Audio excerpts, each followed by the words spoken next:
சம்பளம் போதா? இல்ல தமிழ்நாட்டு மக்களாகிய நாங்க உழைச்சி உண்மையும் நேர்மையுமாக அரசாங்கத்துக்கு கட்டக்கூடிய வரி பணத்துல உங்களுக்கு சம்பளம் போதா? மக்களுடைய சம்பளத்துல இருந்து, மக்களுடைய வரி பணத்துல இருந்து சம்பளம் வாங்கக்கூடிய திமுக, அதிமுக ஒரு தனிப்பெரும் அறக்கட்டளைக்கு, திராவிடர் கழகத்துக்கு எப்படி காசு கொடுக்கலாம்?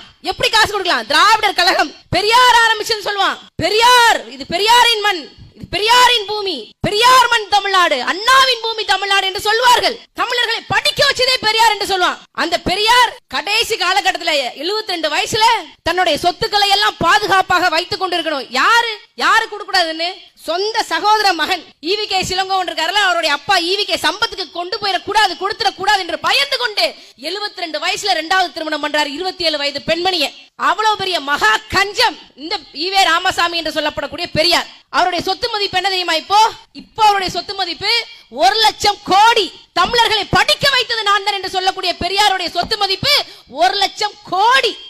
1 லட்சம் கோடி ரூபாய். என்ன சாராய கடை நடத்துறாரா? இல்ல திமுக காரங்க மாதிரி கஞ்சா வித்து, போதைப் பொருள் வித்து, மெத்து வித்து 1 லட்சம் கோடி சம்பாதிச்சாரா? இல்ல. அதை விட பெரிய வருமானம் வரக்கூடிய தொழில் என்ன தெரியுமா? கல்வி நிறுவனங்களை நடத்துறாரு. பெரியார் மணியம்மை மெட்ரிகுலேஷன் பள்ளி, பெரியார் மணியம்மை மேல்நிலை பள்ளி, Periyar Maniammai college of arts and science, Periyar Maniammai university, Periyar Maniammai engineering college என்று 46 கல்வி நிறுவனங்களை நடத்தி 1 லட்சம் கோடி சொத்து வச்சிருக்க கூடிய திராவிடர் கழகத்திற்கு தமிழ்நாட்டின் வரிப்பணத்திலிருந்து சம்பளம் வாங்கக்கூடிய எம்எல்ஏக்களுடைய பணம் எதற்கு?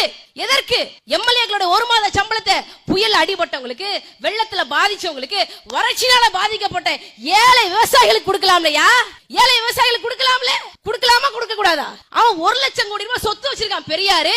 அவனுடைய ஒரு நிறுவனம் பெரியார் உலகம். அதுக்கு எதுக்கு திமுகவினுடைய எம்எல்ஏக்கள், எம்பிக்கள் உங்க 1 மாத சம்பளத்தை கொடுக்குறீங்கன்ற கேள்வி தமிழ்நாட்டுல நாம் தமிழர் கட்சியை தவிர்த்து வேற ஒரு அரசியல் கட்சி இதை பத்தி பேசவே மாட்டாங்க. நாங்க கொடுத்திருக்கிறோம். அரசு ஊழியர்கள் 1 மாசம் சம்பளம் கொடுப்பாங்க. எதுக்கு? ஒரிசால வெள்ளம் வந்தா, குஜராத்ல பூகம்பம் வந்தா, கஜா புயல்ல திமுகவினுடைய பங்கு என்ன? ஒக்கி புயல்ல கன்னியாகுமரியில செத்து மிதந்தாங்க மீனவர்கள். என்ன பங்களிப்பு என்ன?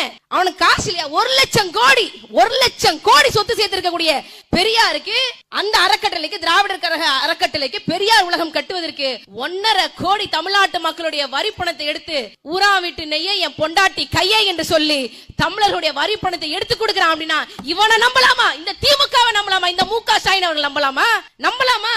யாரு பணம்? யாரு உழைச்ச காசு? நீங்க சொல்லுங்க. ஒரு எம்எல்ஏக்கு மாசம் 1,05,000 ஓவா சம்பளம். அது திமுக எம்எல்ஏ உடைய அதிகபட்ச உழைப்பு தெரியுமா? சட்டமன்றத்தில் முக ஸ்டாலின், உதயநிதி ஸ்டாலின், இதுதான் திமுக எம்எல்ஏ உச்சபட்ச உழைப்பு. திமுக இருக்கட்டும், அதிமுக இருக்கட்டும், கம்யூனிஸ்டா இருக்கட்டும்,